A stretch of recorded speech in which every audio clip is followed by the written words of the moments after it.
Hey, what's up guys? My name is Core Reaction. This is a redirect to Bleach episode 44. So if you want to watch my full reaction, it will be in the description box down below in case I haven't established that previously. So it will not only be in the description box down below, but it will also be in the comment section, just in case you didn't really bother checking the description box. But episode 44 Bleach was very interesting. A lot of things happened in the 44th episode Bleach. Uryu pretty much wrecked Mayuri's Kurosuchi's Bankai, because he released his Bankai in this episode. I honestly didn't think that anybody, any captain, or anyone in particular will release their sword. The only one who I thought was going to release their Bankai later on was Byakuya. I was under the impression that he would be the first, but it turns out that Captain Kurosuchi was going to be the one. Turns out to be, I said it all backwards. It turns out that he was the one who released his Bankai first, and his Bankai looks very weird. I was able to go back in the episode a little bit to just see how it looked like, but that we was only able to see it for like a brief moment before, you know, Uryu just cut it in half. That was. I don't know if I should use that as I'm editing the video and everything, because the video is not really out while I'm recording this. Obviously, you'll see it by then, but it's not out yet. Everything is processing. But I don't know if I should use his Bankai being cut in half as a thumbnail. But that was, jeez. But it's also good to know that everything around the characters are made out of reishi, so it's good. So it turns out the Quincy's are the only ones that's able to manipulate reishi and use it for battle, because obviously that's what Uryu did when he was fighting against Mayuri. He was using his reishi as like a power up. And I went back into the episode once more. When he blew up his arm with his arrow, he said, "If you don't surrender," or something like that, I will increase the power 3 times. I'm like, what type of power did you use the first time then? But Uryu was definitely going to go for the kill, and he missed. According to him, he was talking to Nemu, the lieutenant, and he was saying how he missed and everything, because initially he was aiming for the head, but he missed.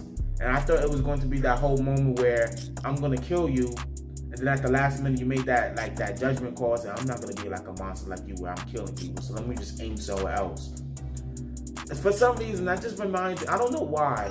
I really do not know why. If you ever watched Star versus the Forces of Evil, I think it was in season 2.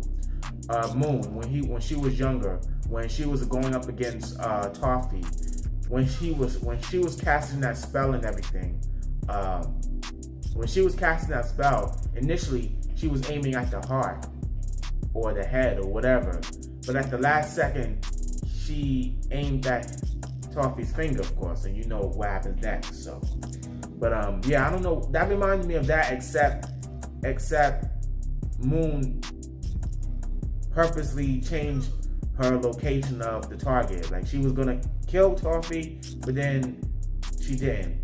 Uryu, on the other hand, he definitely was going to kill him.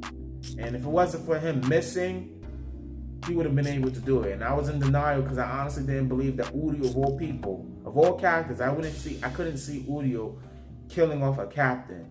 But he was this close of doing it though, so that gives you an idea of how powerful Uryu is. And he should never be underestimated. And I wonder what's going to happen with his Quincy powers, because he used a bit too much of it. And so, yeah, I don't know what's going to happen to it. He already put it out there. His grandfather was telling him, well, in the past, his grandfather was telling him how his Quincy will deplete and you will never be able to use it again and such forth. I don't know. I'm not so sure how true it is. I don't want to really doubt him or whatever, but I don't know. Maybe there has to be a way of him getting his powers back. And then we was able to get that last minute. I was also able to go back a few more episodes back because I wanted to know who was the captain. So it turns out that his name is Kaname.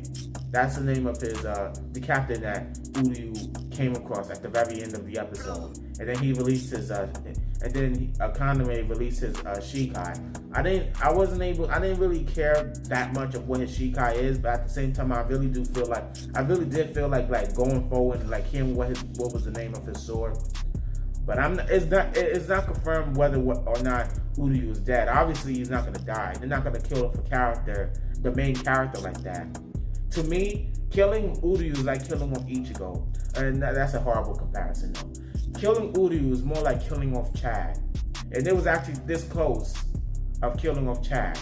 They could have killed off Chad, but obviously I didn't. I would have felt some type of way because Chad is one of the most interesting characters.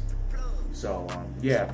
But other than that, the fact that Mayuri was able to liquefy himself with his sword and he run away, that's pretty useful. I won't lie. I won't come after him because of his methods. I mean, it's very useful. He cannot attack, but he cannot be attacked at the same time. So that's really good for like a runaway retreat for another day. Like, he's pretty much the epitome of, he's pretty much the personification of fight and live another day. So yeah. But other than that, I enjoyed this episode and I look forward to watching episode 45. But this is a redirect to Bleach, so if you want to watch my full reaction, it will be in the description box down below, and it will also be in the comment section. But you'll most likely see it in the description box down below. So till then, thank you for watching. Don't forget to like, comment, subscribe, and yeah, see you all later.